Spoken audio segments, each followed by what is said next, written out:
Shrimati Alka Singh ji, 4 minute का समय है। आदरणीय सदस्य, आप उसी में समाप्त करिए। बोलने का मौका दिया, बहुत बहुत धन्यवाद कि आपने मुझे बोलने का मौका दिया। मैं महिला सशक्तिकरण की बात हो रही है तो मैं आप सबको ये बताना चाहती हूँ कि माननीय मुख्यमंत्री जी और अपने संगठन का आभार व्यक्त करना चाहती हूँ। मैं उस समाज से आती हूँ जिसे 70 वर्ष लग गए इस सदन की यात्रा करने में। मैं अर्कवंशी समाज से आती हूँ जिसकी पूरे प्रदेश में 65 से 70 लाख जिसकी आबादी है। वो लोग जो इस सदन में बैठकर पिछड़ों की बात करते हैं, 70 साल लग गए उन्हें अपने भाई बिरादरों को ढूंढने में, उस अर्कवंशी समाज को ढूंढने में, और आज उस समाज की पहली महिला हूँ जो मैं यहाँ पर विधायक बनकर खड़ी हुई हूँ। इसके लिए अपने संगठन का और जो लोग मेरे माननीय मुख्यमंत्री पर उंगली उठाते थे, छत्री हैं, ठाकुर है, जन्म किसी का भी कहीं हो सकता है, उन्हीं छत्री और ठाकुरों ने एक ऐसे समाज को ढूंढा, एक ऐसे समाज को ढूंढा जो 70 साल तक अपने संघर्ष की लड़ाई स्वयं लड़ रहा था। मैं उस समाज से आई हूँ और माननीय मुख्यमंत्री जी का आभार व्यक्त करती हूँ कि उस समाज को उन्होंने प्रतिनिधित्व दिया। उस समाज का करीबन 65 लाख से 70 लाख लोगों को एक पहचान दी कि अर्कवंशी उत्तर प्रदेश में निवास करते हैं और बहुत बड़ी तादाद में निवास करते हैं। बात हो रही है पिछड़ों की, बात हो रही है महिलाओं की, बात हो रही है आरक्षण की। माननीय महोदय, मैं कुछ चीजें लिख कर नहीं लाई हूं, मैं यथार्थ की बात करना चाहती हूं और यथार्थ ये है, मैं पहली बार आई सदन में, यहाँ पर माननीय राज्यपाल महोदया बोल रही थी, एक पिछड़ी बिरादरी की औरत, पिछड़ी सिर्फ एक बिरादरी को समझा गया उत्तर प्रदेश में। वो महिला जिस समय बोल रही थी इसी सदन में, तमाम पुरुष उनका जिस तरह से विरोध कर रहे थे, बहुत रोना आ रहा था मुझे, मैं बहुत भावुक हो रही थी। ऐसा लग रहा था कि शायद मैं जीत कर आई हूँ और मेरे साथ ये टिप्पणियां की जा रही हूँ। लगातार माननीय राज्यपाल जी का विरोध किया गया। आप उन्हें सुनते, आरोप प्रत्यारोप सभी के होने चाहिए। हम भाई साहब सुन तो लीजिए। अरे सुन लीजिए, सुन लीजिए, कर गए क्या? सुन लीजिए भाई, हमने सुना है, आपको मौका तो दीजिए। 70 साल में पहली बार आई हूँ, आपको इतना कष्ट है कि आप सुन नहीं पा रहे? बहुत अच्छा, बिल्कुल। बोलिए बोलिए, माननीय सदस्य आप बोलिए, माननीय सदस्य आप बोलिए। एक महिला जो अपने दम पर बनकर कुछ यहाँ पर आई थी, जिसके पिता या जिसके पति कोई बहुत नहीं थे, एक बेहद पिछड़े बिरादरी की थी, वो महिला गुजरात में जन्म लेती है और अपने कर्मों के सहारे यूपी तक आती है। अपने कर्म के सहारे यूपी आती है और यूपी की राज्यपाल बनती है। मैं कोई बहुत प्रोफेशनल या किसी बड़े घर से नहीं हूँ, मेरे घर में कोई राजनीतिक नहीं है महोदया। उस दिन मैं इतनी भावुक थी कि मैं अपने आप को कंट्रोल कर रही थी, मुझे लगा कि मैं रो दूंगी। जिस तरह से हूटिंग हो रही थी एक महिला के लिए, वो लोग महिला सम्मान की बातें करते हैं, वो महिला सम्मान की बातें करते हैं। आज एक माननीय महोदया ने कहा, एक कहावत, एक काव्य पढ़ा गया, उठो द्रौपदी शस्त्र उठा लो, उठो द्रौपदी शस्त्र उठा लो, केशव नाथ आएंगे। बहुत अच्छी बात कही गई। सहस्रों वर्ष पूर्व, अरे भाई सुन लीजिए 2 मिनट, हम सुनेंगे, आप सुन लीजिए, सुनिए। सहस्रों सदस्य आप बोलिए, आप एक शासक सत्ता के लिए कहता है अपने सगे संबंधियों से कि सुई के बराबर भी 5 गांव नहीं मिले, 5 गांव तो बहुत है, सुई के बराबर जमीन नहीं मिलेगी। यह सत्ता का मोह था, यह राज सत्ता थी जो सहस्रों वर्ष पूर्व एक शासक कहता है। और एक शासक कहता है लड़के हैं, गलती हो जाती है। वो कह रहे हैं कि उठो द्रौपदी अस्त्र उठा लो। ये जिसने लिखा, मैं उस कवि को नमन करना चाहती हूँ। यकीनन उसे पता था सृष्टि का चराचर। माननीय सदस्य आप समाप्त करिए। महोदया 2 मिनट, मैं पहली बार बोली हूँ, 2 मिनट चाहूंगी। माननीय महोदया, जिस समय इस सृष्टि का चराचर का रचयिता मानव रूप में आता है और जन्म लेता है, वो स्कूल को चुनता है जिसे यदुवंश कहा जाता है। और जिसने ये कविता लिखी, जिसने, मैं उस कवि को प्रणाम करना चाहूंगी, और उसे उस कवि को पता था कि यदुवंश का वर्तमान का जिसे पितामह कहें तो अतिशयोक्ति नहीं होगी। वो पितामह ये कहता है कि लड़के हैं, लड़कों से गलती हो जाती है, महज सत्ता पाने के लिए होता है। और माननीय बोलने दीजिए।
शुरू होने से पहले एक बैठक हुई तो माननीय मुख्यमंत्री जी ने कहा कि आप लोग लिख कर मत लाइए, जो जाती है क्षेत्र में वो बोलिए।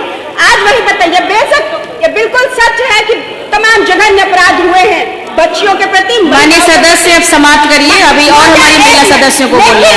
लेकिन ये वो सरकार रही है, इस सरकार ने तुष्टीकरण नहीं किया, इस सरकार ने जातिवाद नहीं किया। ऐसी सजाएं दी हैं कि रूह कांप गई है उन आतताइयों की, उन स्त्री बच्चियों की जिन्होंने उन बच्चियों पर उंगली उठाने की। माननीय सदस्य अब समाप्त करिए। श्रीमती गीता शास्त्री जी।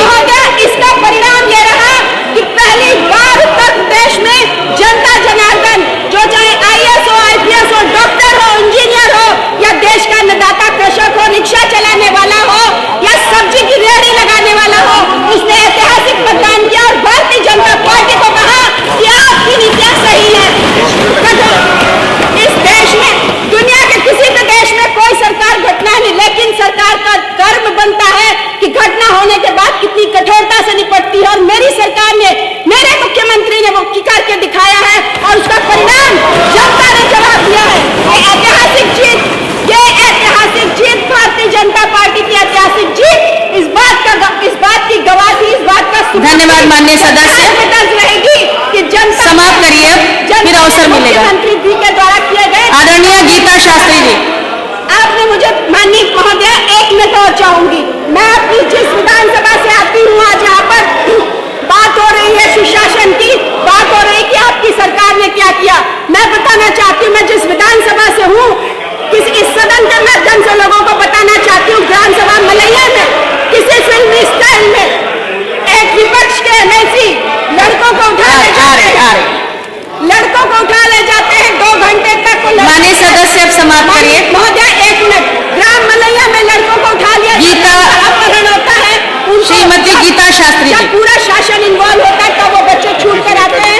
आज भी विपक्ष को लड़ाई उन्होंने लड़ी, कब्जा करके बैठे हैं। ये इनकी स्थिति रही है और ये कहते हैं कि हमारी सरकार क्या कर रही है। अति उच्चल सदन में हम महिलाओं को बोलने का मौका मिला।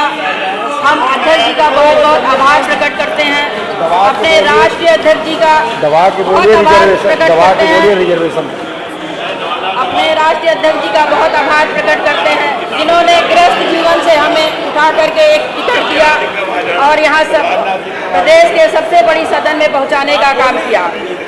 हमारे आदरणीय नेताजी ने भी महिलाओं को बहुत ही भागीदारी दी है। महिलाओं को 50% भागीदारी उन्होंने देने का, लोकसभा में भी उन्होंने सदन में ये बातें को उठाया गया था। आज हम उन नारी शक्तियों को नमन करते हैं, झलकारी बाई हो या वीरांगना उदा देवी जी, सावित्री बाई फुले जी का, झांसी की रानी लक्ष्मीबाई जी का, अहल्याबाई जी का, जिन्होंने अपने नारी शक्ति का बलिदान दे करके आज इस देश का नाम रोशन किया है। आज हम महंगाई पर बोलेंगे। आज इतनी महंगाई बढ़ गई है कि हम महिलाओं को किचन संभालना बड़ा कठिन काम हो गया है।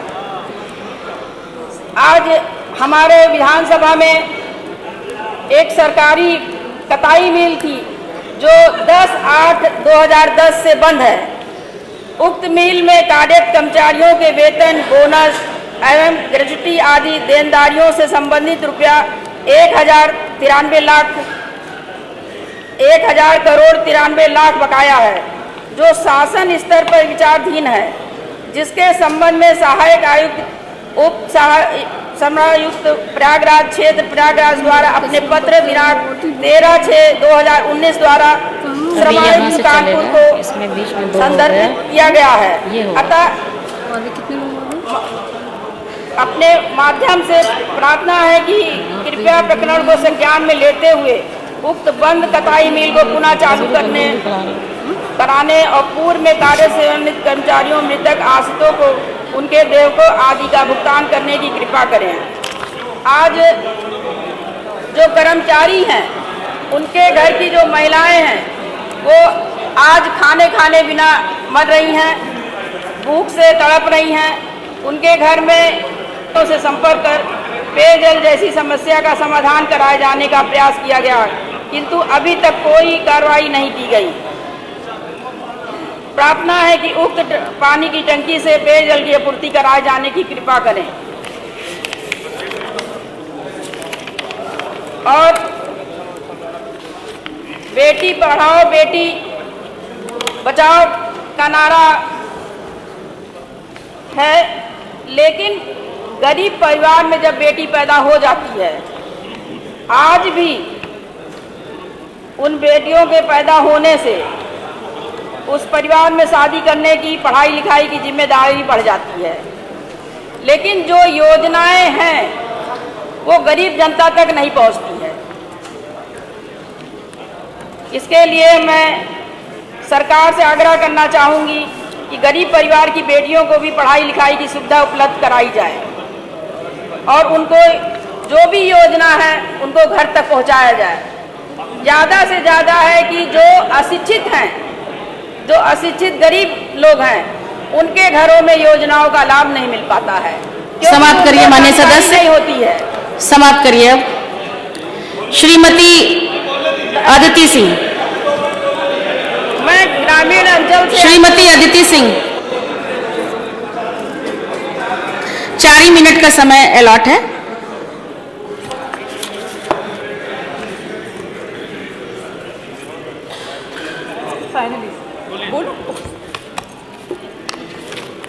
शुरू करिए माननीय सदस्य। आदरणीय महोदया जी, आपने आज मुझे बोलने का मौका दिया, इसके लिए आपका बहुत बहुत धन्यवाद।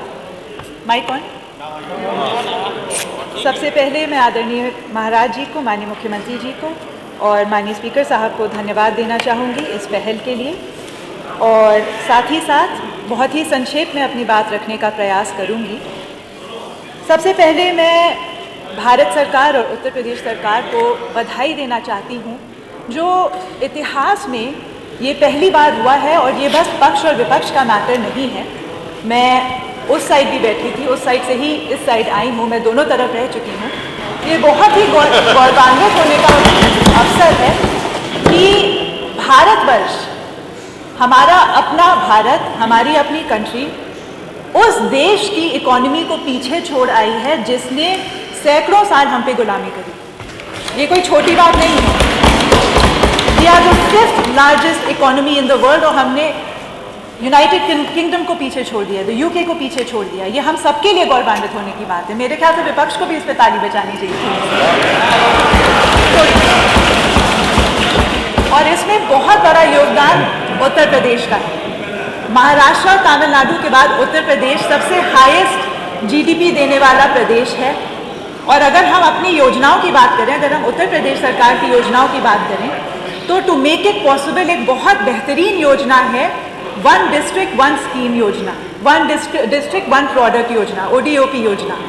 मैं आप लोगों को बताना चाहती हूँ कि पिछले फिस्कल ईयर में जो ODOP में ग्रोथ हुई है, एक्सपोर्ट्स की जो ग्रोथ हुई है वाया ODOP, वो 35,000 करोड़ की हुई।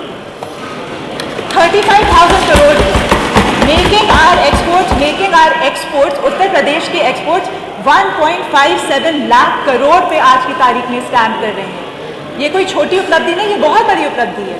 बहुत सारे जिलों में जहाँ जो उनकी विशेषता है वो खत्म हुई जा रही थी, बहुत सारे ऐसे ऐतिहासिक शहर हैं जिनकी कलाएं, जिनकी कलाकारी खत्म हुई जा रही थी, चाहे रायबरेली का वुडवर्क लें, चाहे सिद्धार्थनगर का काला नमक चावल लें, चाहे बनारस की जरदोजी लें, चाहे लखनऊ की चिकनकारी लें। ये सारी चीज़ें खत्म होती जा रही थी जब तक वन डिस्ट्रिक्ट वन प्रोडक्ट ने इनको हाईलाइट नहीं किया।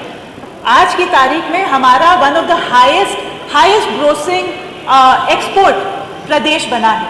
और ये जो सारी कलाकारियाँ हैं, इन सारी या जो ये सारे क्राफ्ट हैं, चाहे चिकनकारी हो, चाहे जरदोजी हो, चाहे वो टेबल वर्क हो, चाहे कुछ भी हो, चाहे वो ग्लास वर्क हो, चाहे वो लेदर फैक्ट्रीज हो, इनमें आधे से ज़्यादा जो एंटरप्रेन्योर्स हैं महोदया, वो महिलाएं हैं।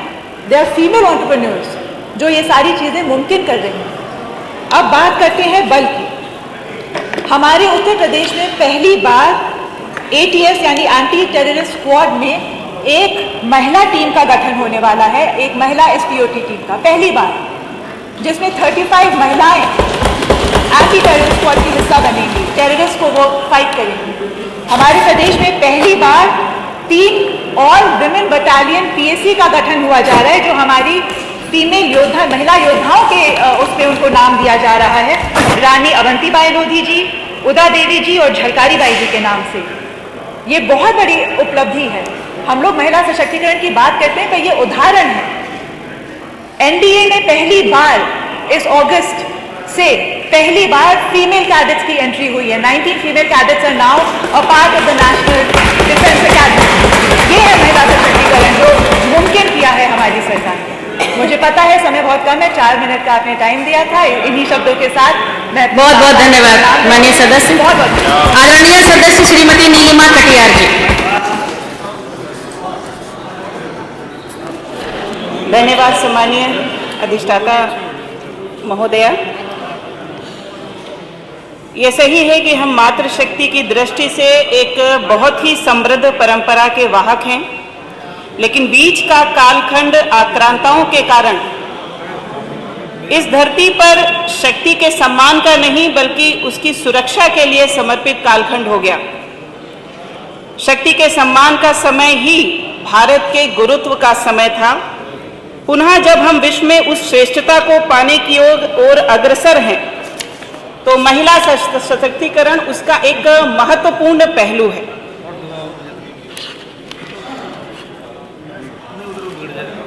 सरकारों का, व्यवस्थाओं का मुद्दा ये होता था कि हम महिलाओं के लिए, उनकी बात ये होती थी कि हम महिलाओं के लिए क्या कर रहे हैं।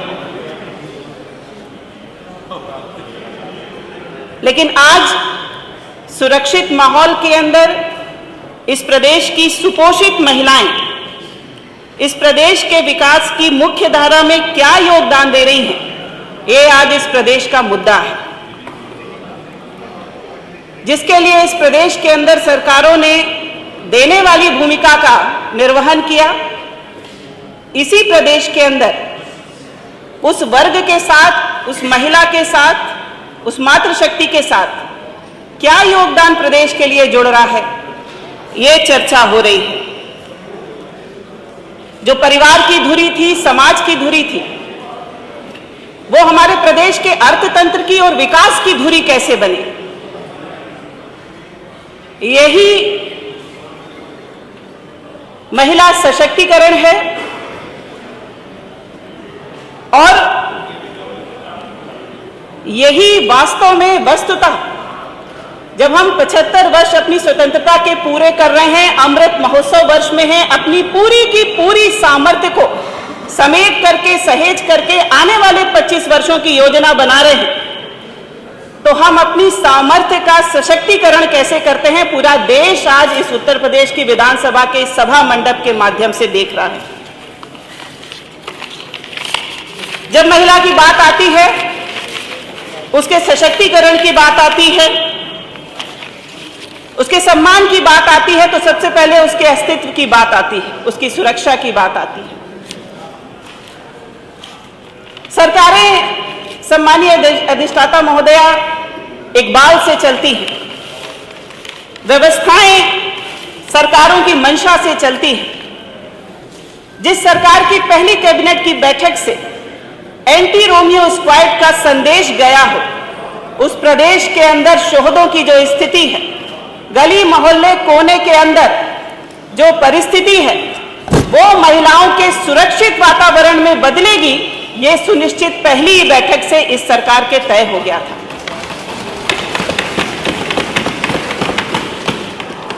छह लाख स्थानों पर और 28 लाख से ज्यादा लोगों से बातचीत इस बारे में करी गई कि आप शोहदों की तरह इस सड़क गलियारे कोने पर मत खड़े होइए, अपना काम करिए। हम सब जानते हैं आज क्राइम का स्वरूप बदला है। एक बहुत बड़ा क्राइम का हिस्सा साइबर क्राइम में बदल चुका है। 18 कमिश्नरी मुख्यालयों पर साइबर पुलिस स्टेशन के अंतर्गत महिला साइबर सेल, इंटरनेट और जो सोशल मीडिया एप्स हैं, उस पर जो साइबर बुलिंग होती है, उस पर टाइट और एक्यूरेट मॉनिटरिंग इन सेल्स के माध्यम से और प्रभावी और त्वरित कार्रवाई।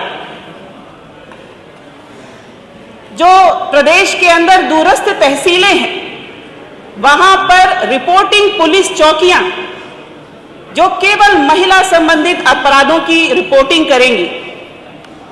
1585 थानों में जो महिला हेल्प डेस्क है उस पर 3,98,000 कंप्लेंट्स बहनों की आई और उसमें 3,89,000 कंप्लेंट्स का निराकरण संभव हुआ। 600 से ज्यादा जब फास्ट ट्रैक कोर्ट महिलाओं को न्याय मिले इसलिए देश भर के माननीय अंदर सदस्य थोड़ा जल्दी समाप्त करें। महिलाओं को न्याय मिले इसलिए देश भर के अंदर खोली गई तो 200 से ज्यादा फास्ट ट्रैक कोर्ट्स इस उत्तर प्रदेश की धरती पर त्वरित न्याय के लिए महिलाओं के खोली गई। और जब 3 तलाक कानून आया तो हम सब जानते हैं कि पिछले 3 सालों के अंदर इस प्रकार के तलाकों पर 80% आज विराम लग चुका है। वो मेरी मुस्लिम बहन जो इस तलाक से उसका पूरी जिंदगी तबाह होती थी, बच्चों को लेकर वो सड़क पर आती थी, ये दृश्य समाज के अंदर आना आज 80% बंद हो गए। माननीय सदस्य थोड़ा स्टार्ट करें। भ्रूण हत्या किसी सभ्य समाज के लिए एक बहुत बड़ा कलंक है, लेकिन किसी महिला के लिए इससे बड़ा कोई हीनता का भाव नहीं कि वो जन्म भी नहीं ले पाती और गर्भ के अंदर पहली बार किसी सरकार ने अल्ट्रासाउंड केंद्रों पर छापेमारी करके उस पर कार्रवाई करके और पूरे प्रदेश के अंदर और ये मुखबिर योजना लाने का काम किया। आज दिल्ली जैसे डेवलप्ड जो कंट्री शहर कहे जाते हैं उसके कंपैरिजन में माननीय सदस्य आप समाप्त करें। वो उत्तर प्रदेश में आज 5 साल पहले 995 1000 पर था बेटियों का, आज 1017 है। ये उत्तर प्रदेश के 5 वर्षों की उपलब्धि है। माननीय सदस्य थोड़ा शीघ्रता से समाप्त करें। आज लड़कियों की विवाह की उम्र 18 से 21 वर्ष सम्मानीय अधिष्ठाता महोदया करी गई। लड़कियों की उम्र विवाह की जब 18 से 21 वर्ष लड़कों के समान कर दी गई तो सीधे सीधे उन्हें 2-3 वर्ष का और समय अपने व्यक्तित्व के डेवलपमेंट के लिए मिल गया। माननीय सदस्य अब थोड़ा समाप्त करें, सभी के लिए 4 मिनट का समय है।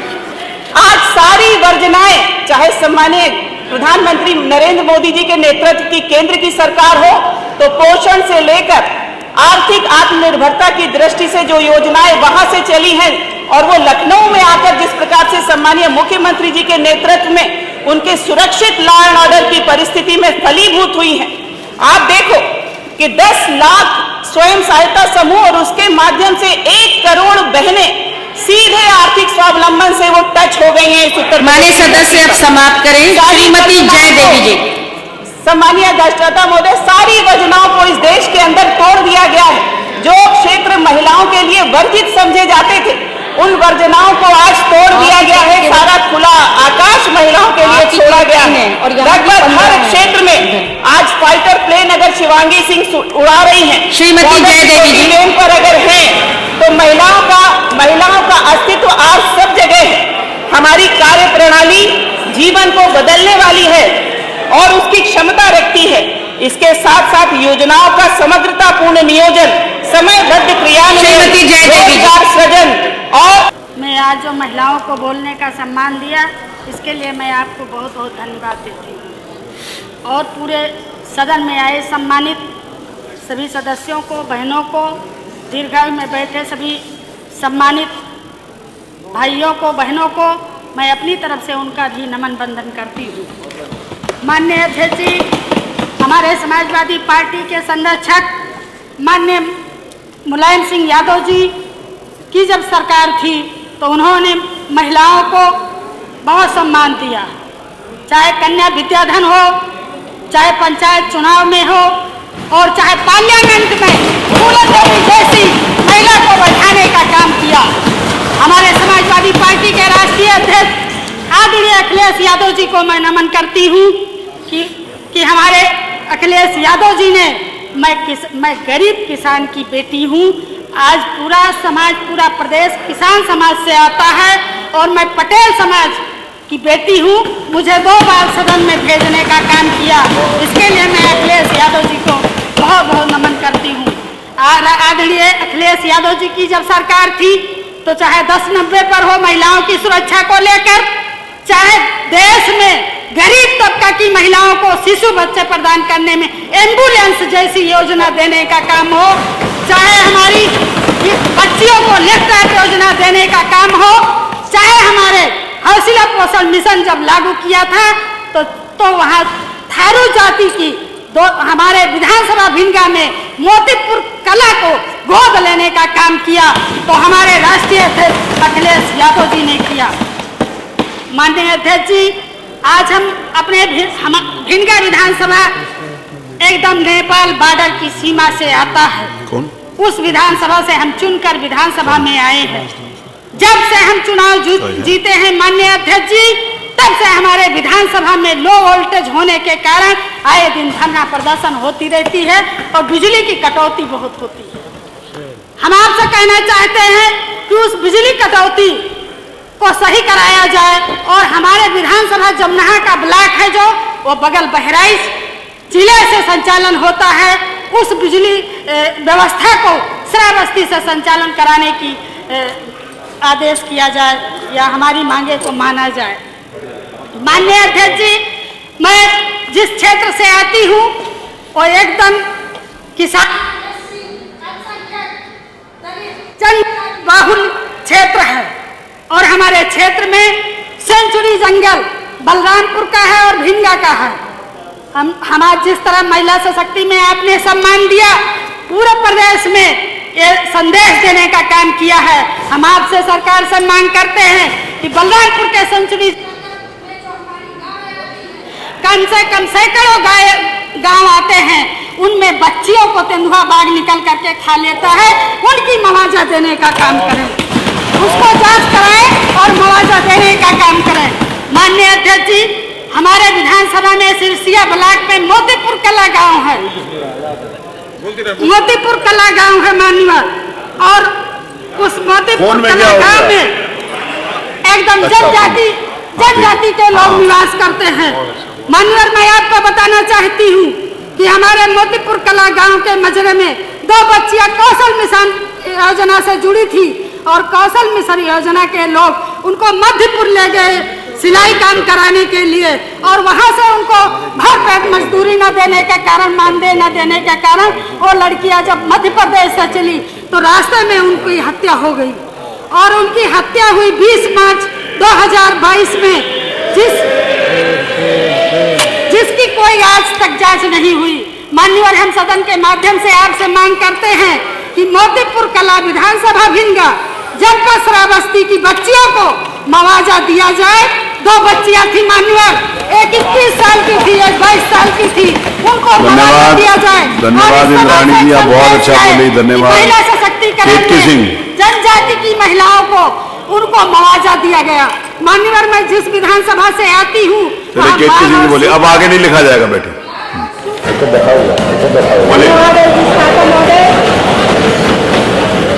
अध्यक्ष महोदय, वह ऊष्मा है, ऊर्जा है, प्रकृति है, पृथ्वी है।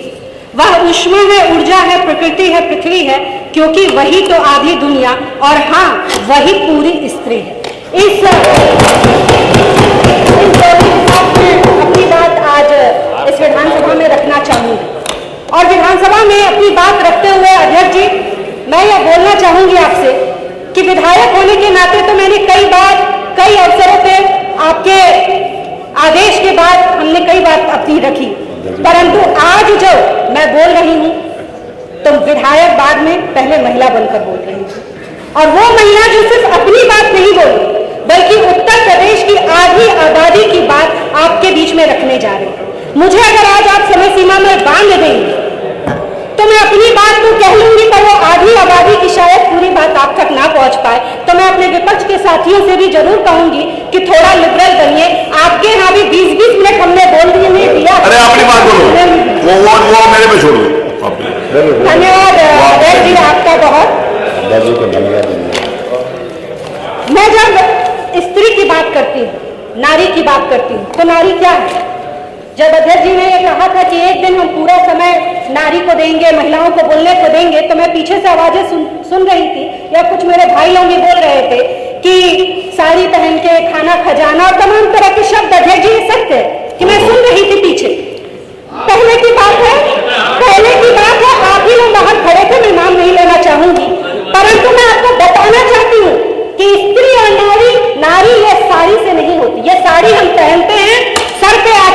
जाते हैं, बिंदी लगाते हैं, माथे पे सिंदूर जब रहता है तो आप जैसे लोग जीवित रहते हैं, सांसें चलती रहती हैं।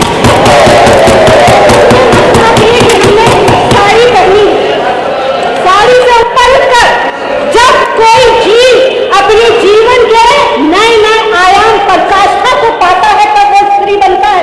अगर राष्ट्र धर्म की पराकाष्ठा अगर कोई जीव पाता है तो वो हांडी की रानी, हांडा की रानी बनता है। वो रानी अध्यक्ष जी जब उसके हाथ में मेहंदी, पांव में आलता, और जब उसके पति को युद्ध में भेजा गया और उसके पति का रतन सिंह, महाराजा रतन सिंह का जब जी काटने लगा, अपनी नई पत्नी को छोड़ के गए थे, बार बार दूतों से मैसेज भिजवा रहे थे, संदेश भिजवा रहे थे कि मुझे तुम्हारी याद आती है, तो उस रानी ने अपने राष्ट्र धर्म को ऊपर रखते हुए उस संदेश में अपना सर काट के थाली में सजा कर भेजा।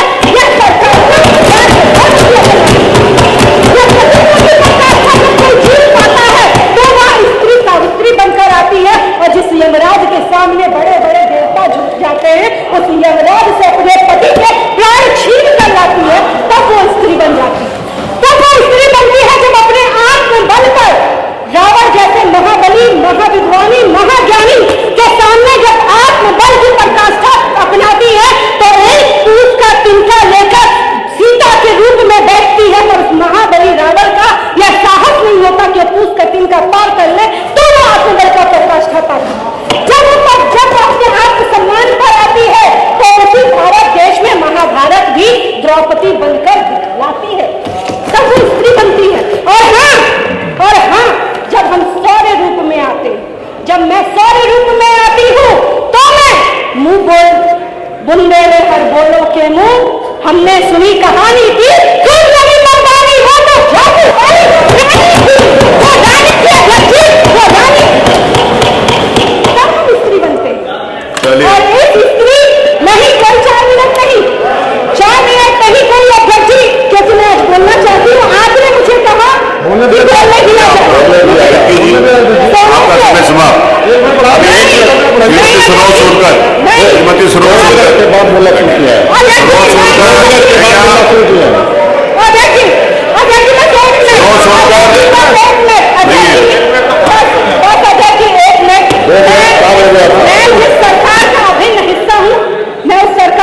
मैं योगी आदित्यनाथ जी का, इस देश के यशस्वी प्रधानमंत्री नरेंद्र मोदी जी का धन्यवाद करना चाहती हूँ कि सरकारों को बहुत श्रीमती ओममणि, आप नहीं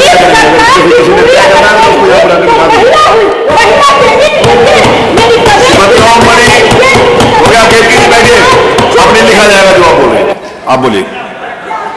धन्यवाद तो दे दो मुझे। आप ओममणि बोलिए प्लीज। नहीं, ओममणि बोलिए। आपको रोका उसके लिए धन्यवाद दे दो। सरोज सोनकर नहीं है ना, वो क्या नाम है, सरोज सोनकर नहीं है। आर्थिक स्थिति देश में बहुत आप प्लीज ओममणि जी। क्योंकि समाज में जागरूकता की कमी थी, महिलाओं के ऊपर तमाम तरह के सामाजिक, पारिवारिक, सांस्कृतिक दबाव होते थे, जिनके कारण देश की आधी आबादी देश के विकास में भागीदारी नहीं कर पाती थी। परंतु जब से देश में माननीय मोदी जी, माननीय प्रदेश में माननीय योगी जी ने बागडोर संभाली है, तब से उन्होंने महिलाओं को सशक्त, आत्मनिर्भर और स्वावलंबन बनाने के लिए कई क्रांतिकारी कदम उठाए हैं। महोदय, महिलाओं के जीवन के सुधार हेतु स्वच्छ भारत मिशन के तहत देश में 11.5 करोड़ शौचालय बनाए गए। माननीय प्रधानमंत्री मातृ बंधन योजना के तहत 52 लाख से अधिक माताओं को लाभ दिया गया। वहीं 3 तलाक को गैर कानूनी करार देते हुए महिलाओं की गरिमा की रक्षा की गई। माननीय अध्यक्ष जी, इसी प्रकार 9 करोड़ से अधिक उज्ज्वला योजना के तहत LPG गैस कनेक्शन महिलाओं को मुफ्त में दिए गए तथा मातृत्व अवकाश 12 सप्ताह से बढ़ा करके 26 सप्ताह किया गया। वह बीते 3 सालों में देश में 6 करोड़ से ज़्यादा घरों को हर घर नल योजना के तहत कनेक्शन देकर महिलाओं के जीवन को सुगम बनाया गया। माननीय मोदी जी ने के नेतृत्व में 23 करोड़ महिलाओं को जनधन खाते के जरिए बैंक खाते से जोड़ा गया। वह स्टैंड अप इंडिया के तहत महिलाओं के नाम पर 81% लोन दिया गया तथा मुद्रा योजना के तहत 68% से अधिक महिला उद्यमियों को खाता धारक बनाते हुए महिलाओं को उद्यमिता के क्षेत्र में बढ़ाया गया। जम्मू कश्मीर से धारा 35A समाप्त करके महिलाओं को वो अधिकार मिले जो उन्हें कभी पहले कभी नहीं मिले। उत्तर प्रदेश में माननीय योगी जी के नेतृत्व में महिलाओं को कौशल विकास योजना के तहत प्रशिक्षण दिए जाने के लिए 30% आरक्षण भी दिया गया और आजीविका मिशन चलाकर ग्रामीण क्षेत्रों में महिलाओं के नेतृत्व में स्वयं सहायता समूह का गठन किया गया। माननीय अध्यक्ष जी, माननीय योगी जी के द्वारा महिलाओं की सुरक्षा हेतु 1535 थानों पर महिला बीट आरक्षित नामित करते हुए महिला हेल्प डेस्क की स्थापना की गई तथा महिलाओं की पुलिस में अधिक भागीदारी हेतु 3 महिला PSC बटालियन का गठन किया गया तथा अगस्त 2020 में महिला एवं बाल सुरक्षा संगठन बनाया गया। महिलाओं को समर्थ बनाने हेतु महिला सामर्थ्य योजना बनाते हुए 72 करोड़ 50 लाख की व्यवस्था प्रस्तावित की गई। बेटी पढ़ाओ बेटी बचाओ के तहत प्रदेश के टॉप छात्राओं को लैपटॉप दिए गए। मिशन शक्ति कार्यक्रम के अंतर्गत सूक्ष्म और लघु क्षेत्र में महिलाओं की सुरक्षा हेतु एवं सशक्तिकरण तथा कौशल विकास हेतु 20 करोड़ की व्यवस्था प्रदेश सरकार द्वारा की गई है। माननीय अध्यक्ष जी, प्रदेश सरकार द्वारा बालिकाओं को स्नातक स्तर तक निःशुल्क शिक्षा व 1 लाख महिलाओं को सरकारी नौकरी दिए जाने का प्रबंध किया गया। मुख्यमंत्री कन्या सुमंगला योजना के तहत 13,67,000 बेटियां लाभान्वित हुई हैं तथा मुख्यमंत्री विवाह योजना में 1,91,000 से अधिक कन्याओं का विवाह कराकर उन्हें अनुदान प्रदेश सरकार द्वारा दिया गया। प्रदेश सरकार द्वारा सशक्त बनाने के लिए घरौनी परिवार की महिला सदस्य के नाम करते हुए अब तक 34 लाख से अधिक घरौनियां वितरित की गई। महिलाओं के नाम प्रधानमंत्री आवास राशन कार्ड देकर उनके भविष्य। चलिए, धन्यवाद मणि जी, बहुत बहुत धन्यवाद। महात्मा गांधी श्रीमती सरोज कुरील कि विश्व में जो भी बदलाव देखना चाहते हैं सरोज कुरील जी, शुरुआत धन्यवाद धन्यवाद। मतलब है बुद्ध जी व संविधान निर्माता डॉक्टर भीमराव अम्बेडकर जी, लौह पुरुष सरदार वल्लभ भाई पटेल जी और अपना दल एस पार्टी के संस्थापक डॉक्टर सोनेलाल पटेल जी को श्रद्धा सुमन अर्पित करते हुए यहाँ पर उपस्थित हमारे माननीय मुख्यमंत्री जी श्री आदित्य योगीनाथ जी को प्रणाम करती हूँ और इस सदन के विधानसभा अध्यक्ष जी को भी मैं कोटि कोटि आभार व्यक्त करती हूँ कि आज हम सभी महिलाएं विधायक को सदन में एक दिन अपना पक्ष रखने का मौका दिया। अपना दल उन चुनिंदा पार्टियों में से एक है जिनकी अध्यक्षा खुद एक महिला है। महिला सशक्तिकरण का श्रीमती अनुप्रिया पटेल एक खुद जीता जागता उदाहरण है, जिन्होंने सड़क से लेकर विधानसभा व लोकसभा तक परचम लहराया। मैं आपका बहुत बहुत आभार प्रकट करती हूँ कि आपने मुझे महिला सशक्तिकरण के विषय पर बोलने का शुभ अवसर प्रदान किया। मैं अपने विचारों को एक छोटी सी कविता के माध्यम से रखना चाहती हूँ। चूल्हा चौका करती हूँ पर वहीं तक सीमित न रहना मुझे, चाहूँ करना मैं नौकरी तो हक से है कहना मुझे। मैं बोझ नहीं बनना चाहती, मैं सोच से आगे जाऊंगी। तुम तोड़ो तो जंजीर मेरी, मैं जग में नाम कमाऊंगी। तुम जो तोड़ो तो जंजीर मेरी, मैं जग में नाम कमाऊंगी। राहों के कंकड़ कांटों को पार करके मैं आगे बढ़ सकती हूँ।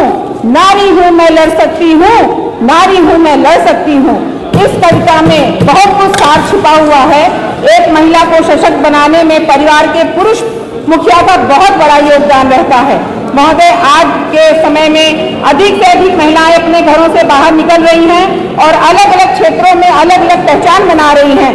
महिलाओं के इतिहास को पलटा जाए तो परातन से लेकर आज तक स्वतंत्रता के समय से महिलाएं विशेष भूमिका में रही हैं। ऊदा देवी पासी 1857 की क्रांति की लड़ाई में दौरान पीपल के पेड़ पर बैठकर 36 अंग्रेज सैनिक और अफसरों को मौत के घाट उतार दिया था। ऊदा देवी पासी ब्रिटिश हुकूमत की जड़ें हिला दी थी। इससे यह सिद्ध होता है कि देश की स्वतंत्रता में महिलाओं का विशेष योगदान रहा है। ऐसी वीरांगनाओं के इतिहास को बताने की महत्ता आवश्यकता नहीं है। स्वतंत्रता यानी आज के समय में भारत की प्रथम महिला श्रीमती जी द्रौपदी मुर्मू जो इस देश की राष्ट्रपति हैं, स्वास्थ्य के क्षेत्र में मदर टेरेसा जी और शिक्षा के क्षेत्र में माता सावित्रीबाई फूले के द्वारा बहुत कार्य महिला सशक्तिकरण के लिए किए गए। त्याग व बलिदान के क्षेत्र में रानी पद्मावती के इतिहास का बखान करना प्रकाश के पुण्य को दीपक दिखाने के बराबर होगा। परंतु आज हमारे देश में महिलाओं को काफी भेदभाव का शिकार होना पड़ा। कन्या भ्रूण हत्या, दहेज प्रथा जैसे हमारी बहुत सारी ऐसी महिला सशक्तिकरण को लेकर दहेज, कन्या भ्रूण हत्या के विषय में और अधिक सशक्त कदम उठाए हैं। आवश्यकता है महिला सशक्तिकरण को बढ़ावा देने के लिए कई गैर स्वयंसेवी संगठन आगे आए। हालांकि हमें समाज की मानसिकता को बदलने के लिए बहुत काम करने की आवश्यकता है। मैं ऐसे भारत का सपना देख रही हूँ जहाँ महिलाओं को हर क्षेत्र में बराबरी का दर्जा प्राप्त हो। महिला सशक्तिकरण महिलाओं को वो मजबूती देता है जो उन्हें उनके हक के लिए लड़ने में मदद करता है। जागरूकता ही महिला सशक्तिकरण का प्रबल हथियार है।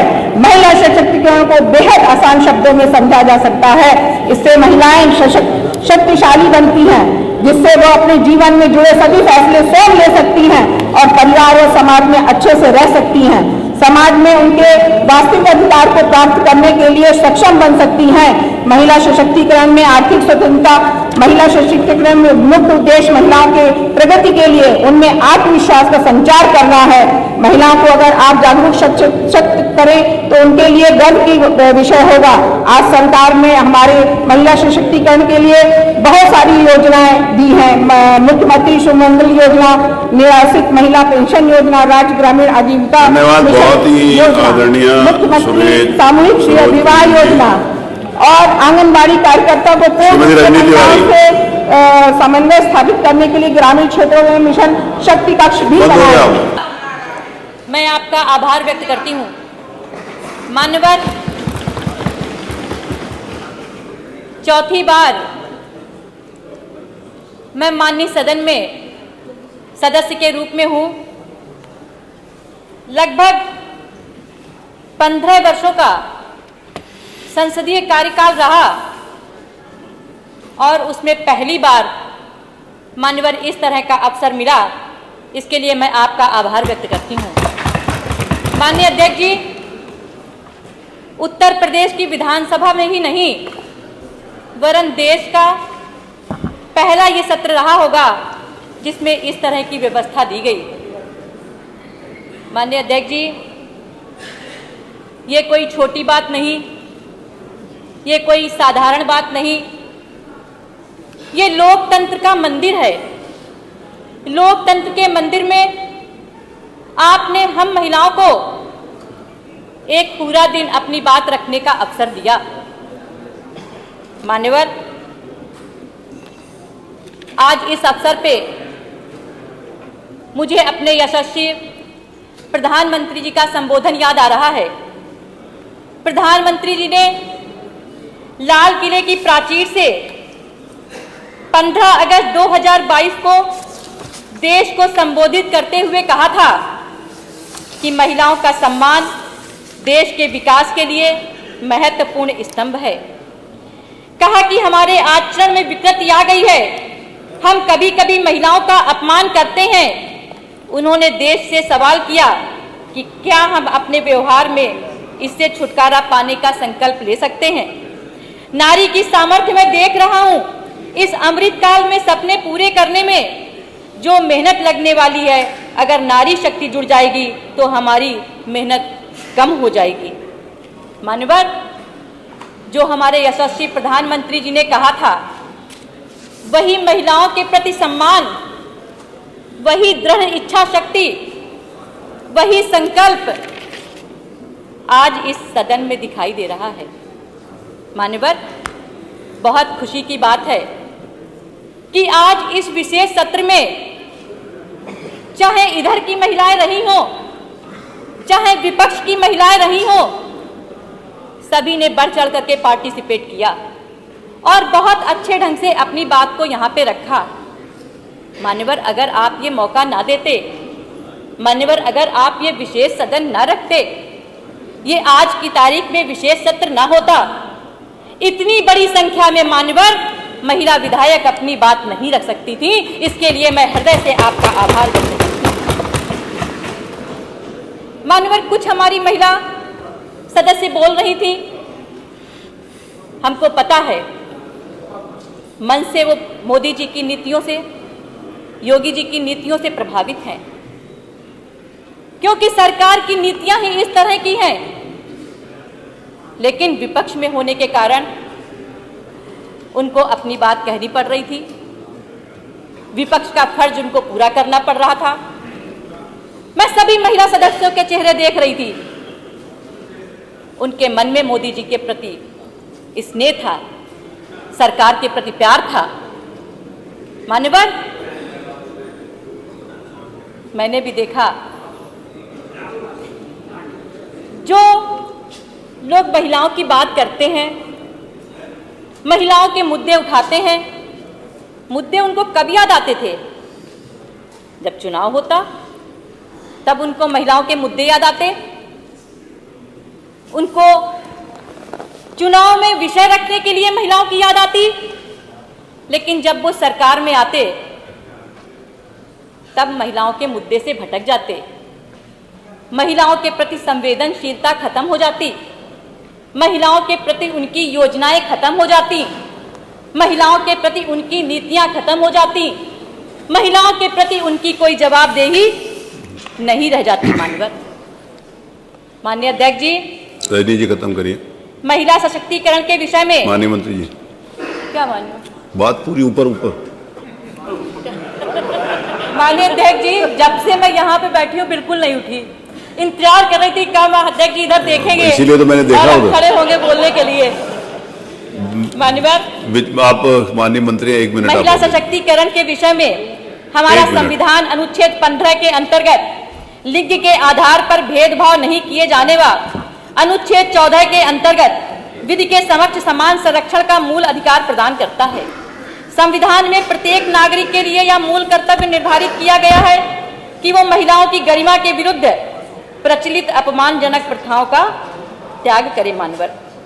मान्यवर, संविधान में प्रदत्त अधिकारों को तब तक पूर्ण रूप से प्राप्त नहीं किया जा सकता जब तक संविधान का उचित तरीके से पालन करने वाली सरकार ना हो। मान्यवर, संविधान की बात को सामने बैठकर किया करते थे, सुनते थे, उनकी बातें कह रहे हैं, लेकिन मान्यवर संविधान का पालन उन्होंने कभी नहीं कर दिया। धन्यवाद डॉक्टर रजनी जी। आजादी के रजनी, आप डॉक्टर नहीं है ना? अब देखिए, अब समय है ना, तो सभी लोग धन्यवाद। धन्यवाद अध्यक्ष जी। अगर किसी को बोलने से रोकना है तो भारत माता की याद दिलानी पड़ेगी।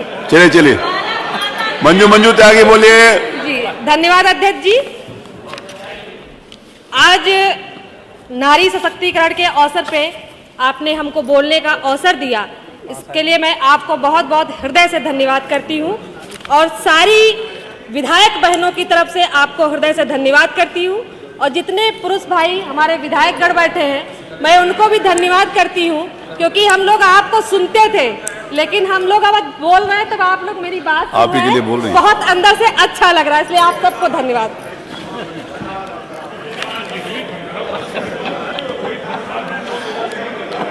आप बोलो, आप बोलो। सुन लीजिए। अरे ये तो आपको सुनना भी नहीं चाहते, बोलो।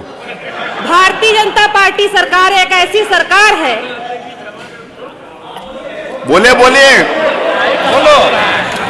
बेटी है तो कल है। अरे मैं जो नहीं बोलना चाहता उसको बेटी है तो कल है, बेटी है तो कल है। मकसद ये था। भारत सरकार एवं उत्तर प्रदेश सरकार इस एजेंडे पर काम करती है। हमारे माननीय मुख्यमंत्री जी, आपने देखा होगा कि वो पक्ष विपक्ष की बात नहीं, अगर कोई महिला विधायक है और अगर कोई काम लेके जाती है तो वो निष्पक्ष भाव से काम करते हैं। ये सरकार चलाने का काम होता है, ये नारी को मजबूत करने का काम होता है। बात करते हैं, आज अभी हमारी रजनी तिवारी जी कह रही थी, बहुत अच्छा भी लग रहा था।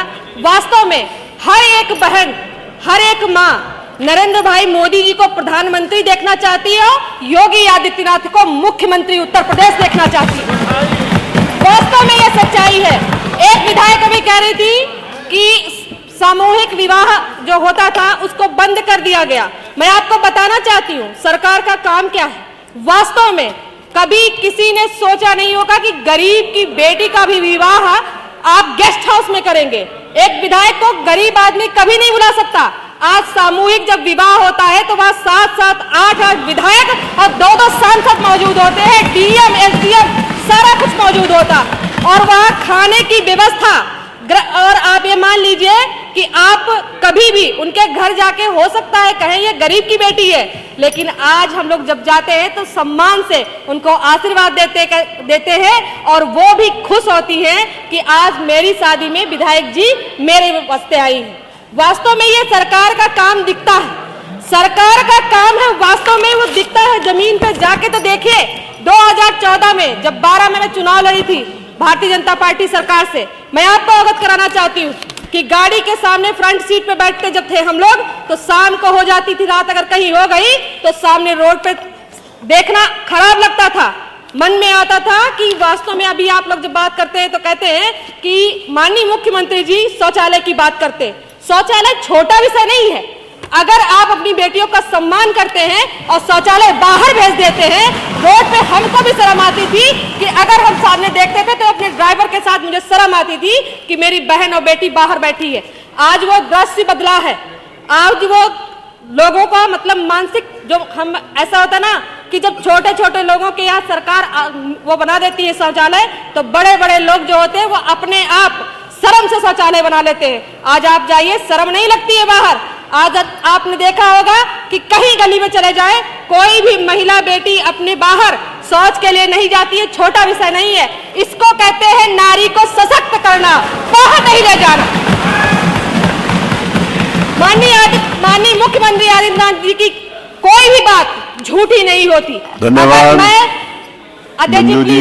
आपने जो पूनम संखवार हैं, पूनम संखवार जी, पानी नहीं पी हूँ। हाँ वो है, देखिए वो आपको बुला रही है, वो पूनम संखवार बोलिए। मैं अपनी विधानसभा की सारी बहनों को धन्यवाद अध्यक्ष जी, मुझे बोलने का मौका दिया, आपको मैं बहुत बहुत धन्यवाद देती हूँ।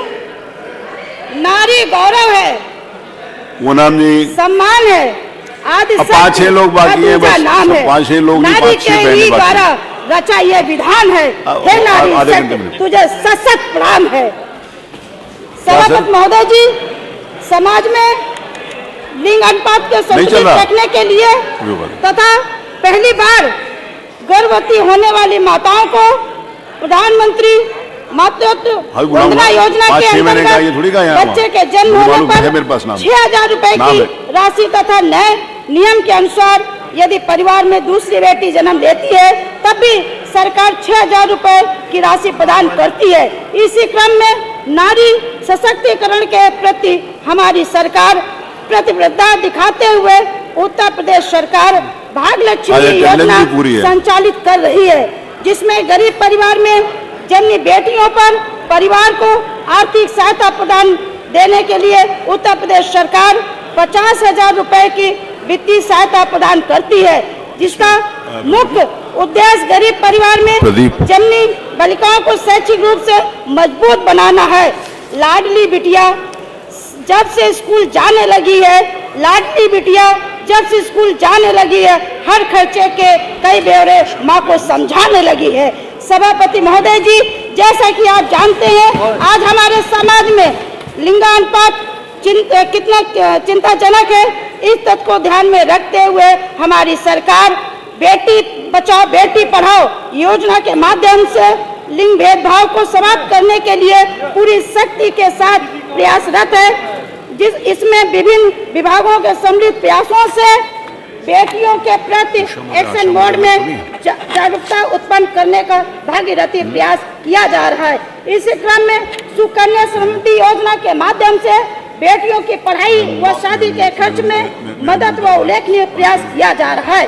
छोटी छोटी बचत कर आज उत्तर प्रदेश इस योजना में सौर्धिक खाता खोलकर लाभ देने में अग्रणी राज्य है। सभापति महोदय जी, इतना ही नहीं, हमारी सरकार प्रधानमंत्री उज्ज्वला योजना के माध्यम से गरीब तबके की माताओं एवं बहनों के स्वास्थ्य तथा भोजन निर्माण की जटिलताओं को दूर करने के लिए धुआं रहित मुक्त LPG कनेक्शन, चूल्हा सहित सिलेंडर उपलब्ध करा रही है। इस सफल योजना के परिणाम स्वरूप गरीब परिवारों की महिलाओं के चेहरों में खुशी स्पष्ट देखी जा रही है। आज इस योजना का लाभ लेकर महिलाएं जो कभी श्वास संबंधी रोगों से आसानी से ग्रसित हो जाती थी, उनके स्वास्थ्य स्तर पर उल्लेखनीय वृद्धि देखी जा रही है। मैं सभापति महोदय जी, प्रधानमंत्री सामर्थ्य योजना को विशेषकर महिलाओं के कल्याण तथा सशक्तिकरण को केंद्र में रखकर शुभारंभ किया गया है। इस योजना के माध्यम से महिलाओं को रोजगार के लिए प्रेरित किया जा रहा है, जिससे कि वो स्वावलंबी तथा आत्मनिर्भर बनकर राष्ट्र में निर्माण अपना महत्वपूर्ण योगदान दे सके। इस योजना में राज्य सरकार द्वारा महिलाओं को उनके आसपास उपलब्ध स्थानीय संसाधनों के हिसाब से कुटीर उद्योगों की शुरुआत के लिए प्रेरित किया जा रहा है। इसके अंतर्गत ब्लॉक स्तर पर महिला सम्मान सुविधा केंद्रों के माध्यम से महिलाओं को रोजगार परक प्रशिक्षण प्रदान कर रहे उन्हें प्रोत्साहित किया जा रहा है तथा उनके द्वारा निर्मित उत्पादों को बाजार उपलब्ध कराने की जिम्मेदारी भी सरकार उठा रही है। इसे कहते हैं मंजिल उन्हीं को मिलती है जिनके सपनों में जान होती है। पंख से कुछ नहीं होता, हौसले में उड़ान होती है। समापन किया, बहुत अच्छा समापन किया, वेरी गुड। अब आशा मौर्य, गर्भवती महिलाओं, आशा मौर्य, मेरा एक निवेदन है, मेरा एक ये जो हमारी बहनें, एक मिनट, अरे सुन लो, प्रदेश में 27 मार्च जो हमारे जब से ये 4 मिनट का निर्णय हुआ है, क्योंकि समय की सीमा थी, जिन लोगों ने बोला है, जो 4 मिनट के बाद जिन बहनों ने बोला है, उनसे मेरा निवेदन है कि अगर वो लिखित रूप से अपना कुछ छूट गया देंगे तो हम कार्रवाई में सम्मिलित कर देंगे, हम कार्रवाई में सम्मिलित कर लेंगे, क्योंकि हाँ आपकी तरफ से बहुत महत्वपूर्ण सुझाव है, वो लिखित दे देंगे। श्रीमती पूनम संखवार, आप लिखित दे देंगे। आशा मौर्य, चलिए आपका माइक बंद, आप शुरू करिए। आप सुनो, वो आप बोलोगे, आपकी आवाज सुन के अपने आप बैठ जाएंगे। माननीय अध्यक्ष जी, आपका वो सदन का बहुत बहुत आभार। आजादी के 75 वर्षों में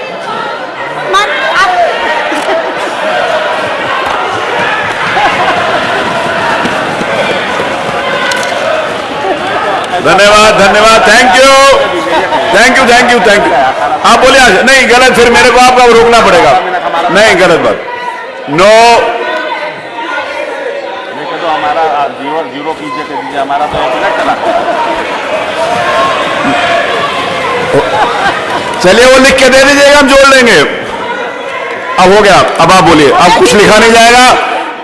अब आपसे निवेदन है कि आज मैं सख्ती नहीं कर सकता ना आपके साथ। धन्यवाद। आशा मौर्य जी। अध्यक्ष जी, हमारा जीरो से शुरू करें। अध्यक्ष जी, 29 मिनट ज्यादा हो रहे हैं। नहीं, 31 सेकंड गड़बड़ है, शुरू से गड़बड़। अध्यक्ष जी, जीरो कीजिए। हाँ, शुरू से, जीरो कीजिए, 0 0 0, टाइम रीसेट कर दीजिए। अध्यक्ष जी, चलो, आपका बस सदन का बहुत बहुत आभार। आजादी के 75 वर्षों में आज चलिए 40 सेकंड ज्यादा दे देंगे, हम प्लीज महिलाओं को इस सदन में बोलने का अधिकार मिला है।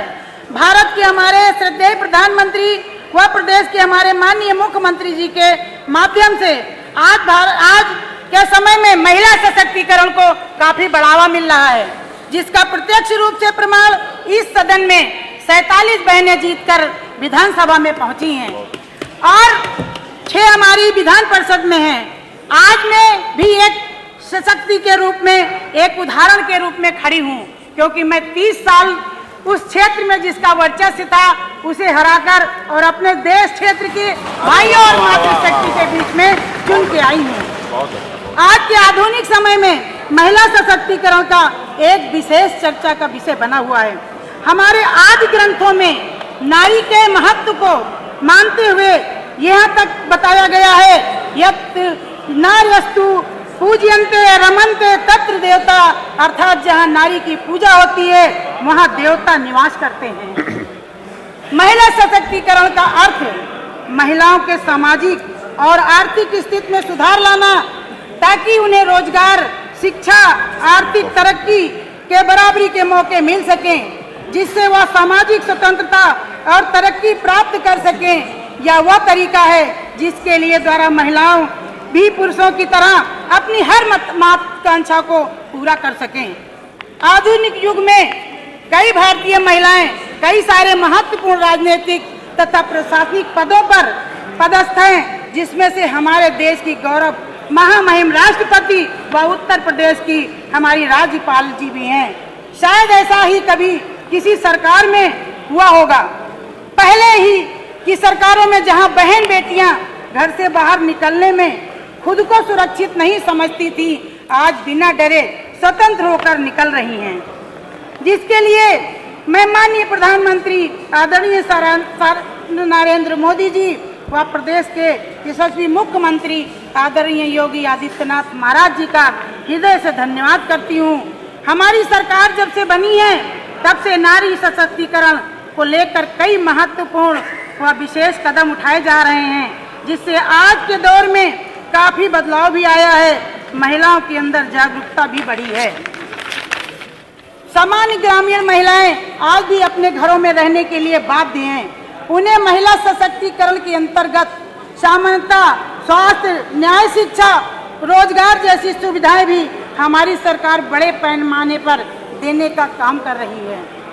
महिला सामर्थ्य योजना के अंतर्गत महिलाओं को आत्मनिर्भर बनाने हेतु स्थानीय संसाधनों के आधार पर उनके जीवन स्तर पर सुधार लाने का काम किया जा रहा है, जिसके लिए हमारी सरकार बहुत ही ज़्यादा बजट निर्धारित कर जिससे महिलाएं स्वयं अपना रोजगार कर सकती हैं। मिशन शक्ति के अंतर्गत महिलाएं संबंधी अपराधों के रोकथाम हेतु प्रदेश के सभी थानों में शक्ति मोबाइल, महिला हेल्प डेस्क, पिंक बूथ, महिला पुलिस बीट, महिला साइबर सेल जैसी काफ़ी सारी योजनाओं का गठन हमारी प्रदेश सरकार द्वारा किया गया है, जिसके लिए मैं पुनः माननीय मुख्यमंत्री जी का आभार प्रकट करती हूँ। महिलाओं के लिए स्वयं सहायता समूह बनाकर रोजगार दिया जा रहा है। माननीय मंत्री सामूहिक विवाह योजना में 1,91,000 से अधिक कन्याओं का विवाह संपन्न कराया गया है, जिसमें अनुदान को 35,000 रुपए बढ़ाकर 51,000 कर दिया गया है। मुख्यमंत्री कन्या धन्यवाद आशा जी। सुमंगला योजना के अंतर्गत आपसे आशा है कि आप आगे भी अच्छा बोलेंगे। लाभान्वित हो चुकी हैं, अतः नारी शक्ति का असली अर्थ तब समझ में आएगा नादिरा सुल्तान, ग्रामीण महिलाएं सुल्तान जी सामर्थ्य होंगी और उन्हें इस काबिल बनाया जाएगा। नादिरा सुल्तान है स्वतंत्र होकर अपने फैसले कर सके। बहुत बहुत धन्यवाद। ये तो नाम सारे हो गए, कोई छूटा हो तो बताइए। श्रीमती सलोना कुशवाहा जी, तो आपका नाम दिया नहीं उन्होंने। लास्ट टाइम नंबर माननीय अध्यक्ष जी, आपका रेखा जी, आपकी पार्टी आपका नाम छोड़ रही है। बोलिए आप। मुझे इस मानसून सत्र में बोलने का मौका दिया। जैसा कि हम सभी बहनें जानते हैं कि आज उत्तर प्रदेश की विधानसभा का ये ऐतिहासिक दिन है। इससे पहले भी कई सरकारें आई और जाईं, लेकिन इतनी गंभीरता से हमारी बहनों के बारे में, हम लोगों के बारे में किसी ने नहीं सोचा, और यह दिन आने वाले इतिहास के पन्नों में लिखा जाएगा। जैसा कि स्त्री शक्ति अपनी रचनात्मक व सृजनात्मक कौशल के रूप में सृष्टि का आधार रही है, सभ्य मानव समाज ने उसके इस सृजन क्षमता के समक्ष नतमस्तक होकर उसमें देव का आरोपण करके उसे पूजनीय बनाया। किंतु इसमें एक कमजोर पहलू यह है कि वास्तविक धरातल पर इसी समाज ने उसे पीड़ा व प्रताड़ना के साथ दलित भी बनाया, अतः वर्तमान समाज को आर्थिक, सामाजिक और राजनीतिक सशक्तिकरण के लिए अपना सहयोग एवं सद्भाव देना है। हमें महिलाओं से संबंधित समाज में व्याप्त रूढ़वादियां और कुरीतियों को नष्ट करना है। महिला सशक्ति राष्ट्रीय उद्देश्य महिलाओं की प्रगति और उसमें महिला आत्मविश्वास का संचार हमारी भारतीय जनता पार्टी ने किया है। महिला सशक्ति देश और समाज के लिए महत्वपूर्ण है, क्योंकि महिलाओं में रचनात्मक और सृजनात्मक शक्ति होती है। हमारे यशस्वी प्रधानमंत्री श्री नरेंद्र मोदी जी ने कई अवसरों पर अपने संबोधन में इस बात को बार बार रेखांकित किया है कि आज मुद्दा महिलाओं के विकास का नहीं, बल्कि महिलाओं के नेतृत्व के विकास का है। इसी के क्रम को भारतीय जनता पार्टी ने 2019 के चुनावी घोषणा पत्र में महिलाओं को राष्ट्र निर्माता के रूप में संबोधित किया था और अनेक महिलाओं से संबंधित योजनाओं का प्रतिपादन किया था, चाहे वह 3 तलाक हो अथवा दुर्व्यवहार से संबंधित कानून, सभी में आमूल परिवर्तन कर महिलाओं को जीवन को गरिमा में एवं आनंद में बनाने का कार्य हमारी भारतीय जनता पार्टी ने किया था। हमारी सरकार द्वारा हर समाज, हर वर्ग एवं हर आयु की महिलाओं को सशक्त बनाने के लिए अनेक योजनाएं विस्तारित की हैं, चाहे वह उज्जवल योजना हो, बेटी बचाओ बेटी पढ़ाओ या सुरक्षित मातृत्व आश्वासन सुमन योजना हो, महिला सशक्ति योजना या चाहे सुकन्या समृद्धि योजना हो। केंद्र सरकार के साथ हमारी प्रदेश की जनप्रिय योगी सरकार में भी महिलाओं सशक्तिकरण से संबंधित विभिन्न योजनाएं नए आयाम स्थापित किए हैं, जहां हमारी सरकार मिशन शक्ति योजना द्वारा महिला नेतृत्व वाले विकास के लिए सरकार की प्रतिबद्धता को साकार करना और उत्तर प्रदेश राज्य ग्रामीण आजीविका मिशन द्वारा ग्रामीण क्षेत्रों में स्वयं सहायता समूह द्वारा ग्रामीण महिलाओं को भी सशक्त बनाया है। यह वह समय दूर नहीं जब भारत की ग्रामीण महिलाएं वैश्य पटल पर कीर्तिमान स्थापित करेंगी, विश्व के मानचित्र और भारतीय महिला अबला नहीं अब तो सबला बनकर प्रकट होगी। This is part of the essay. और मैं महोदय जी से एक निवेदन भी करना चाहूंगी, आखिरी मैं एक निवेदन भी करना चाहूंगी कि हम महिला विधायकों को कुछ विशेष अधिकार भी सदन की ओर से मिले, क्योंकि जब हम क्षेत्र में जाते हैं तो हमारी वहां की बच्चियां और महिलाएं हमको खुशी से गले लगा लेती हैं। अगर हमारे पास कुछ विशेष अधिकार होंगे तो हम उनके लिए वो अधिकार दिया चाहिए, लिख के दे दो, कर सकते हैं, कुछ अलग उनके लिए कार्रवाई का अंग बन जाएंगे, पहुंचा देंगे, माननीय सरकार तक आपकी बात पहुंचा देंगे। बहुत बहुत धन्यवाद। श्रीमती गुड़िया कठेरिया। गुड़िया कठेरिया कौन है? हैं? अध्यक्ष जी दो लाइन है, मंजिलें क्या है, रास्ता क्या है, मंजिलें क्या है, रास्ता क्या है, हौसले हैं तो फासला क्या है। जय हिंद, जय भारत। बहुत बढ़िया। श्रीमती गुड़िया कठेरिया नहीं है। आप रेखा जी, प्लीज रेखा जी बोलिए। क्या बात है।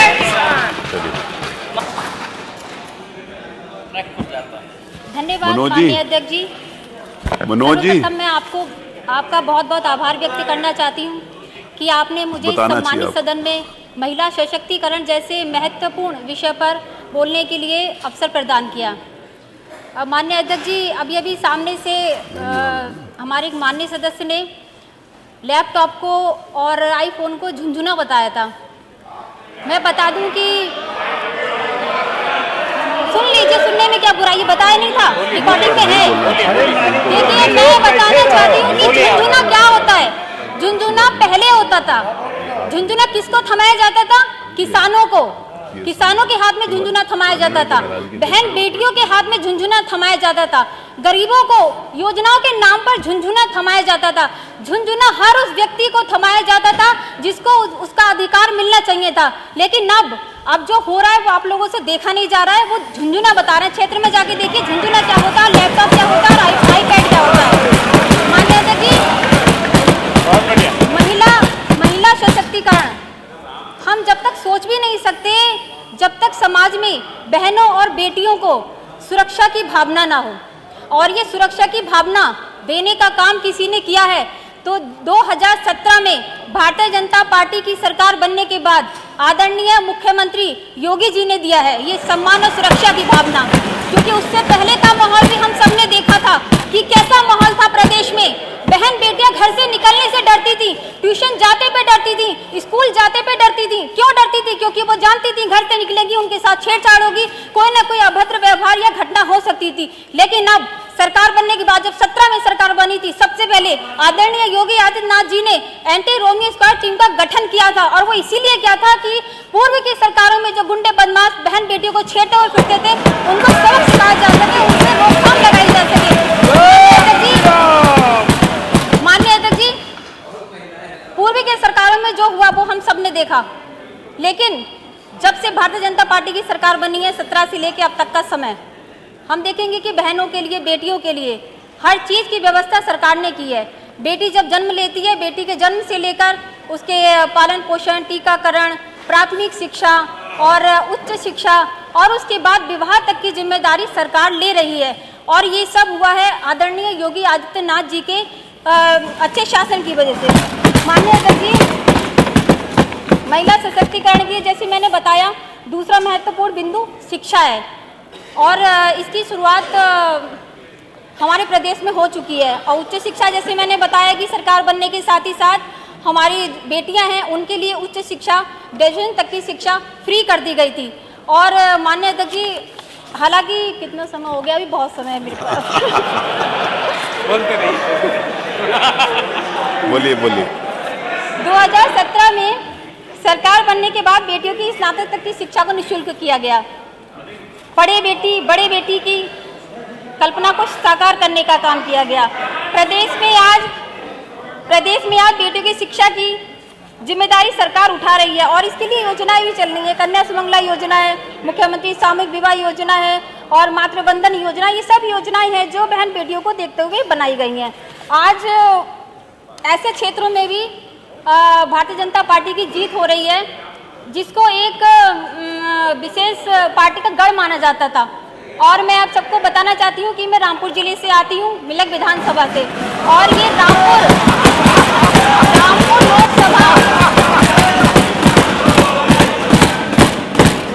लोकसभा की जीत ये बताती है कि प्रदेश में कैसा शासन चल रहा है बहनों के लिए, बेटियों के लिए, किसानों के लिए, सभी के लिए। हालांकि आज महिला सशक्तिकरण का कार्यक्रम है, लेकिन मैं फिर भी बताना चाहती हूँ कि सभी के लिए चल रहा है, क्योंकि जब कोई भी लोकसभा या विधानसभा जीतती है, चलिए, कोई भी लोकसभा विधानसभा जीतती है तो उसका श्रेय महिलाओं को ही जाता है, क्योंकि आधी आबादी है हम और महिलाओं ने। धन्यवाद। मेरे को लगता है कि अब भारतीय जनता राजबाला जी बैठिए। के पक्ष में मतदान दो माननीय सदस्य जो मिनिस्टर हैं जी, दो समस्याएं सुन लीजिए। समस्या आप लिख के दे दो, उसमें कार्रवाई में सम्मिलित कर लेंगे, हम कार्रवाई में सम्मिलित कर लेंगे। आप लिख के दे दो, हम कार्रवाई में सम्मिलित कर देंगे। इनको अवसर मिल गया एक लास्ट वक्ता के रूप में, समझिए, खड़े हो जाओ। हमारे कानपुर का मामला है ना, तो थोड़ा और आखिर में चलिए। कोई पद चिन्हों पे चलता है, कोई पद चिन्ह बनाता है। ऐसे अपने मुख्यमंत्री जी और प्रधानमंत्री जी के लिए हृदय से आभार व्यक्त करते हुए और अपने अध्यक्ष जी के लिए भी, कानपुर का मामला है नहीं तो नहीं होता कि आपने नारी सशक्तिकरण को बहुत महत्व देते हुए आज हम सभी बहनों को बोलने का अवसर प्रदान किया। यहाँ पक्ष और प्रतिपक्ष दोनों में जितने भी हमारे माननीय सदस्य बैठे हैं, सभी के आत्मा तत्व को प्रतिभा शुक्ला का प्रणाम स्वीकार करें, क्योंकि नारी सशक्तिकरण का मामला है। आज केवल इतना ही कहना चाहेंगे, अभी हमारी बहन ने कहा है कि कहाँ है नारी सशक्तिकरण। एक नारी को सशक्त करने का मतलब पूरे परिवार को सशक्त करना होता है। नारी जो प्रेम और स्नेह देती है, प्रेरणा देती है एक पुरुष को, तो हम समझते समाज के दो पहिए हैं, नारी और पुरुष, दोनों में एक पहिया लचर पचर होगा तो गाड़ी नहीं चल पाएगी। जब गृहस्थी की गाड़ी नहीं चल सकती तो समाज कैसे चलेगा। नारी सशक्तिकरण तो है, तभी हम बहनें यहाँ पर बोल रही हैं। हम तो ये जरूर कहना चाहेंगे कि आत्मा अजर अमर और शाश्वत है, न वो पुरुष है न स्त्री है।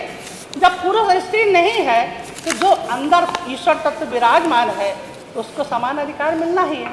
और आज हम सभी ये कहेंगे कि हमारे मुख्यमंत्री जी और प्रधानमंत्री जी महिलाओं को समान अधिकार जो देने की बात कर रहे हैं, कहीं ना कहीं हम कमज़ोर साबित हो रहे हैं। हम अपनी बहनों से कहेंगे कि अपने भागीदारी समान रूप से लेकर आओ, तभी अपने आप को कमज़ोर साबित मत करो। अभी हमारी बहन ने कहा कि मुख्यमंत्री जी डरते हैं, सन्यासी वाला क्या डरेगा किसी से, जिसका कोई आप ही उसके परिवार के सदस्य हो। और एक सन्यासी कभी किसी से नहीं डरता। हम तो धर्म की बात कर रहे हैं, धार्मिक रूप से बता रहे हैं कि जिसने सारी चीजों का त्याग कर दिया हो उसको किस बात का डर है। आप सम्मान से आए यहाँ पर, अपनी बात बोले, सबको बोलने का समान अधिकार है। और ये भी जरूर कहना चाहेंगे हम सभी लोगों को, अभी बहन ने कहा कि पंजीरी बांटने वाला विभाग दिखाई नहीं दे रहा।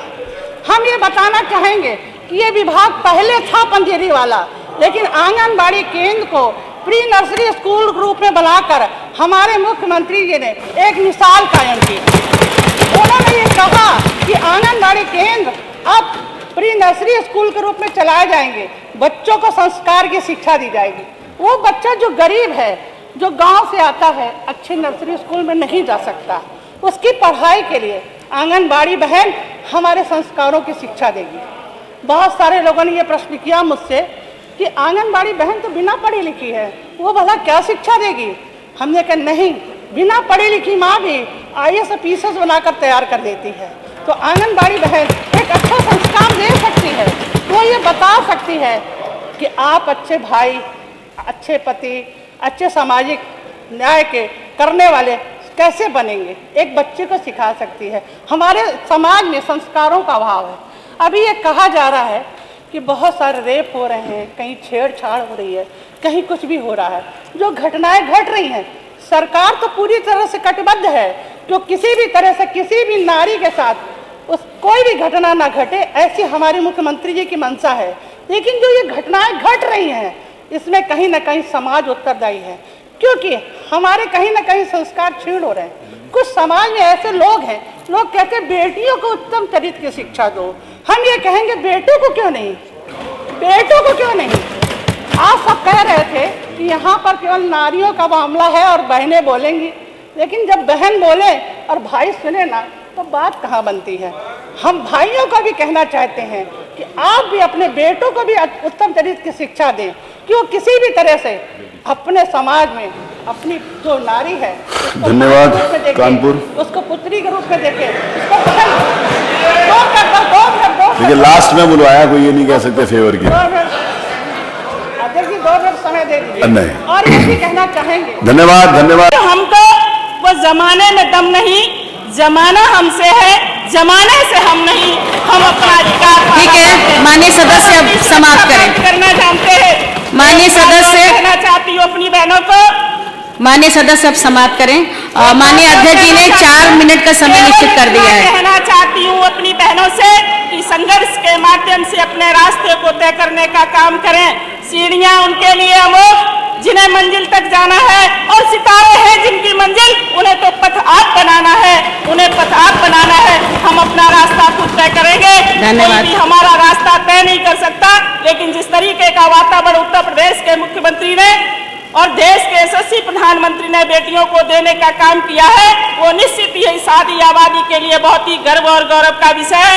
अंत में मैं इतना ही कहना चाहूंगी कि हमारी सरकार में एक विधायक के रूप में काम करते हुए हम केवल इतना ही संकल्प लेते हैं कि कुरुक्षेत्र में खड़े पार्थ को हम समझाने निकलेंगे, घायल पड़े जटायु को हम गोद उठाने निकलेंगे, हम निकलेंगे शिवरी की कुटिया में दीप जलाने को, और दीन दुखी निर्बल निर्धन को उनका अधिकार दिलाने को। हम अधिकार मांगने नहीं आए हैं, हम कर्तव्य। धन्यवाद माननीय सदस्य। ले जाकर संघर्ष की पराकाष्ठा श्रीमती अलका सिंह जी संडीला अपनी सरकार को संबल देने का काम करेंगे, और हमारी सभी बहनें इस बात का संकल्प लेकर श्रीमती अलका सिंह जी, व्यर्थ है करना खुशामद रास्तों की, पांव अपने ही सफर में काम आएंगे।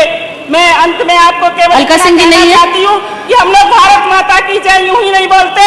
भारत कोई मिट्टी का बना हुआ टुकड़ा नहीं है। हम भारत माता की जय इसलिए बोलते हैं कि हम माता के रूप में अपने देश को देखते हैं, और जब हम जय बोलने का काम करते हैं, माननीय सदस्य श्रीमती अलका सिंह जी, सुख समृद्ध संस्कृति और संस्कारों की पराकाष्ठा तक संकल्प लेने का काम करते हुए भारत माता की जय बोलने का काम करते हैं।